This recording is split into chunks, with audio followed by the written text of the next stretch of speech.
Hi all, welcome back. Today in the micro lecture series, we're going to talk about basically the kingdoms or the groups of living organisms and non-living organisms that microbiology covers. Okay, so the first kingdom we want to talk about is bacteria. Bacteria are single-celled prokaryotes. Remember, prokaryote means non-nucleus, or it actually means before a center or before a nut, meaning they don't have a nucleus. And single-celled, of course, means that everything they need in order to generate life occurs in a single cellular membrane. So all their genetic material, their abilities to make proteins, lipids, carbohydrates, breaking it down, or construction of carbohydrates, all of it occurs in a single package. Okay? Normally when we're talking about bacteria, we characterize them, at least if we have a microscope, we characterize them by shape, their arrangement, or and their color.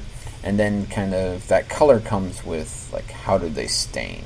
Okay, and that staining process is really like how does the cell wall stain, or how does, if the bacteria has a capsule, how does the capsule stain.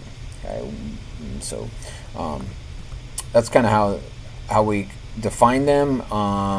Five main shapes. Okay, coccus or coci, which is going to be round.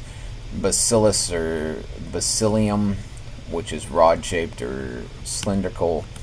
Vibrio, which kind of looks like a comma. Spirillum, which is spiral or corkscrew. And then Spirocheta, which is going to be a longer corkscrew. And so I'll talk a little bit about how you define, or what the main difference is between Spirillum and Spirocheta. So here are just some electro microscope pictures. Okay, you can see coccus. Normally we define them as round, but they can be, not perfectly round. And sometimes there is a confusion between bacillus and coccus in shape. And so just like all morphology of all living organisms, there's going to be some variation. Variation determined by the environment in which they live in, variation determined by their genetics. So in general, we can classify them based on shape.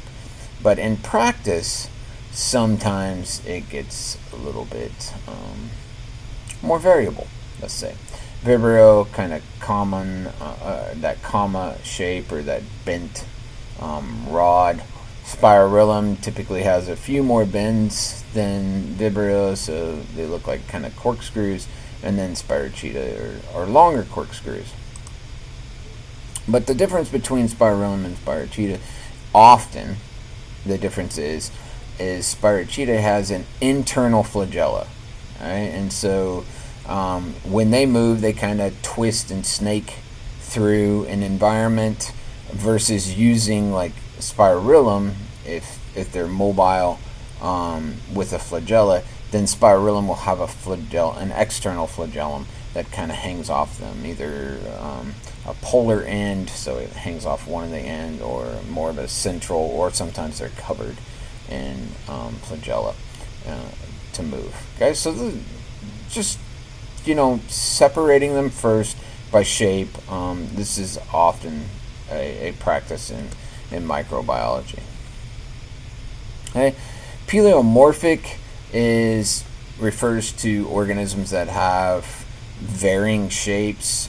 So there are some bacteria species that, under certain conditions they might be Vibrio, and then other conditions they might look more Spirillum, or even more like rod shape or bacillus. So we normally would consider certain species to be paleomorphic, meaning that their morphology is flexible. It kind of changes. Okay. All right. So common cell arrangements. similar to the shape.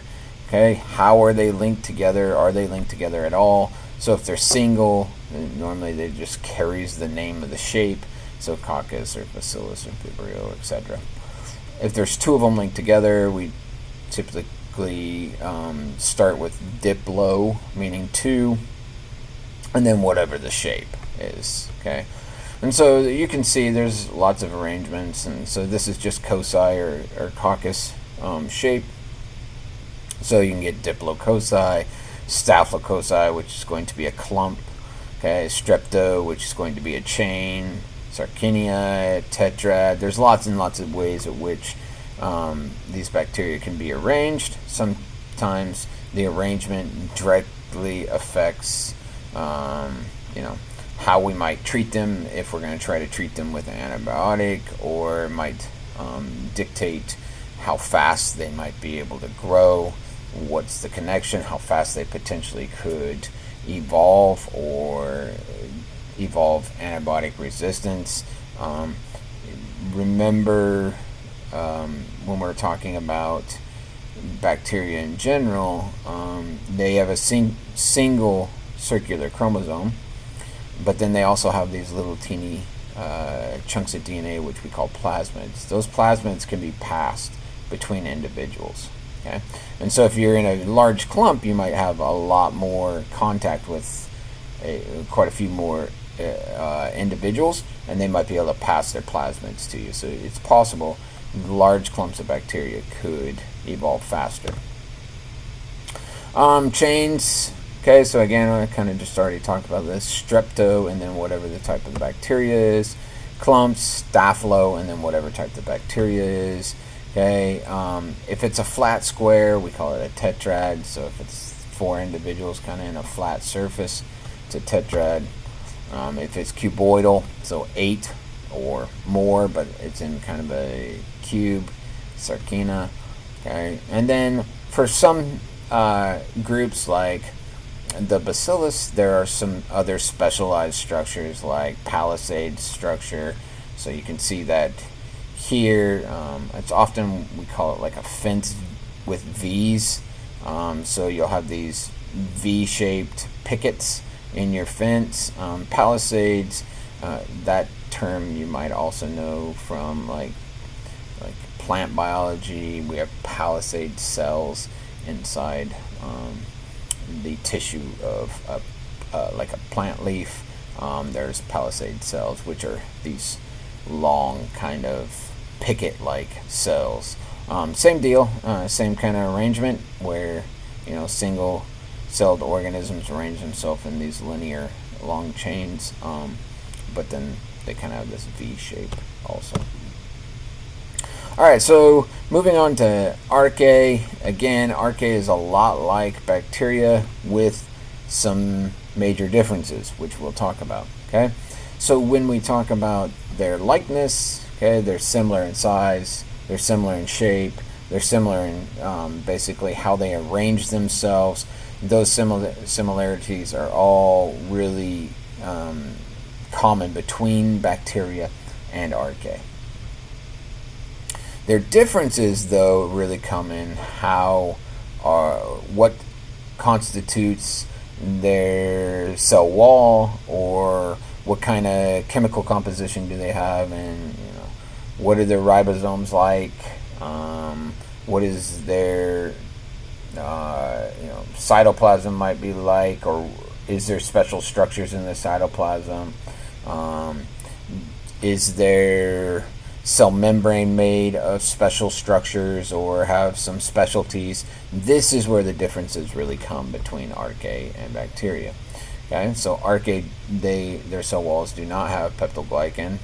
Okay, and remember when we were talking about bacteria, peptoglycan is like what's causing that cell wall to be rigid. Okay, they're just long chains of glycan that form peptobonds or peptid bonds between them. That's where you kind of get that term peptoglycan, and we'll come back and talk more about this later. The ribosomal RNA sequences are different. This allows us the capability of kind of backtracking when eukaryotes and eukaryotes and archaea shared a common ancestor, eukaryotes and bacteria shared a common ancestor. And it really gives us an ability to look at the tree of life and what evolved first and where did it branch and how long ago did it branch. So we use our ribosomal RNA sequences to do that. They use ribosomal RNA sequence. The difference between archaea and bacteria really has to do with the function of their ribosomes and how they function in different environments. Okay. Again, ribosomes or ribosomal RNA of archaea share more similarities with eukaryotic ribosomes than they do bacteria. And we'll explore this more as we progress. Okay, and that really gives us, at least superficially, it has allowed us to kind of create this tree on how different organisms evolve. So it looks like, based on ribosomal RNA, that bacteria and archaea shared a common ancestor, and then they broke apart, but eukaryotes broke apart or share a common ancestor with archaea, okay? And that's based on the ribosomal RNA and the fact that these two groups have similar ribosomal RNA, more similar than this group and this group. So that just provides a little bit of evidence on kind of how things evolved, as we're talking potentially billions of years ago when these things evolved. That's what we're talking about, being able to figure out that by looking at the ribosomal RNA sequences. Okay. Some of the differences that we see in archaea versus bacteria, some of the differences in their cell wall, some difference in their cell membrane, some of the differences maybe in their ribosomal sequences, maybe due to them being extremophils, or at least evolving as extremophils, evolving in regions where you had high temperature, high salinity, things like that. A lot of the benefits that we see, or the structures that we see, are probably adaptations to these different environments. Okay, and then the final domain or group is eukarya. Remember that eukarya's got roughly 4 kingdoms, maybe more, maybe less. If you're, it really just determined if you're a clumper and you clump things together, or if you're a splitter and you split things up. But at least 4 is what we're going to go with. Okay, so they can be single-celled or multicellular. They have a true nucleus. They have membrane-bound organelles, and so that's really what separates them from archaea and bacteria, is that fact that they have a membrane-bound nucleus where the DNA is housed. They have membrane-bound organelles, or the potential for membrane organelles, where other things can occur, like the mitochondria, where things like processes of cellular respiration occur. If it's a photosynthetic organism, chloroplast, where process of photosynthesis occurs, Golgi bodies, where the packing of proteins occur. All these different organelles kind of point to that ability for eukaryotes to both be single-celled and multicellular, and we'll come back and kind of address that.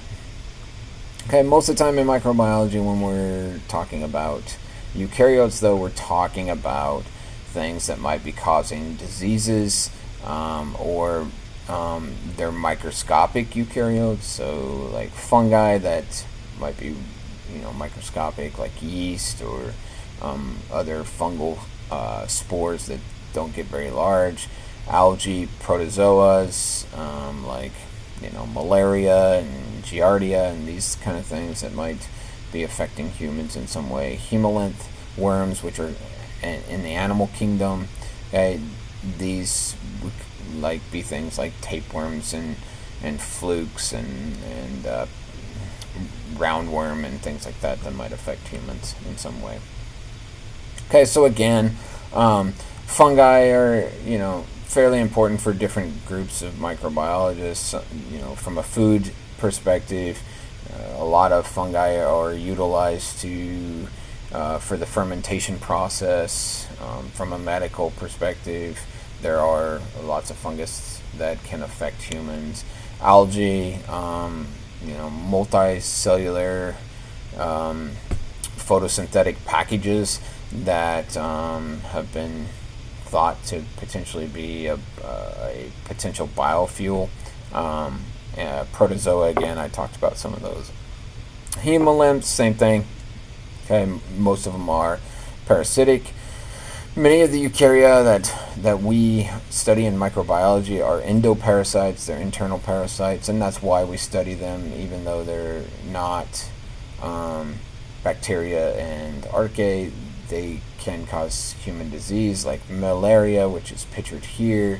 And we'll talk a lot more about malaria and the life cycle of malaria and why it's important to microbiology. But about 1 million people or so die every year from malaria complications, and so it can be a fairly drastic and devastating disease in certain regions of the world, and why microbiologists might look at it.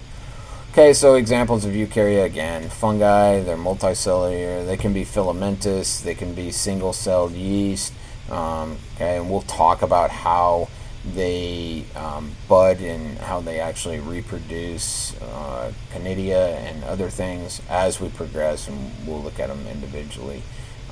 Keep that in mind. Algae, again, photosynthetic organisms. There you can see the chloroplast inside of the algal cells. Okay, protozoa, single-celled eukaryotes. Typically, everything they need to survive is in one package, just like bacteria, just like archaea, except for they have membrane-bound organelles. They have a nucleus, and they're just like more complex from the perspective of they have compartments, membrane-bound compartments, of which processes are done versus just processes done across the membrane, like we see in bacteria and archaea. And then, of course, the hemolynths, the actual animals that we'll study in microbiology, roundworms, tapeworms, these kind of things. Okay? Now, the last group that I want to just briefly touch upon is the things that are often labeled non-living because they are missing one of the 5 components to life. Okay? And so we normally call these acellular, non-cellular, infectious agents or infectious diseases or just non-cellular entities, and that's the viruses, the viroids, and the pyrons. Okay, they're not composed of cells, so therefore they're not considered living. Okay, a lot of them don't have the ability to metabolize energy, so they may not even have the ability for homeostasis, and so they're missing properties of life, and that's why they're not considered living. Okay, but nonetheless, they're still very important for microbiology. Viruses can be DNA or RNA. Okay, they're normally covered in some protein coating, or that DNA and RNA is housed in some protein coating. Okay, they're utilizing either a host cell from like a eukaryotic cell or a prokaryotic cell, and that's what allows them to replicate themselves. Okay, so that DNA and RNA is coding for the proteins that they need in order to build the protein coat and allow them to, in some case, move through a solution. Okay, viroids are only RNA. There's no protein coat around the RNA, and the RNA just makes its way into living cells and gets incorporated into the DNA, and then gets replicated into other viroids and passed on that way. Pyrons, okay, a whole different way of going about infection, and there is no DNA or RNA in pyrons, just the protein, but the protein is thought of as misfolded and somewhat toxic, and will make it into an organism and can disrupt the folding of other proteins, but also can just get incorporated in that organism's kind of body or in the cell and disrupt different things. And we'll come back and talk about like diseases that are caused by each one of these. I mean, many of you know the virus diseases, but the pyrons, maybe you're not familiar with it. Like chronic wasting disease is a pyron disease that kind of causes animals to be zombie-like. It's a protein pyron disease. But anyhow, that's kind of wraps up what organisms and non-organisms we look at in microbiology. Next time around, we're going to talk and dive in to kind of the structures that make up these. So what's the cell wall look like, and what's the capsule look like, what's the membranes look like, how do they go about getting energy, that kind of stuff. Okay, next time.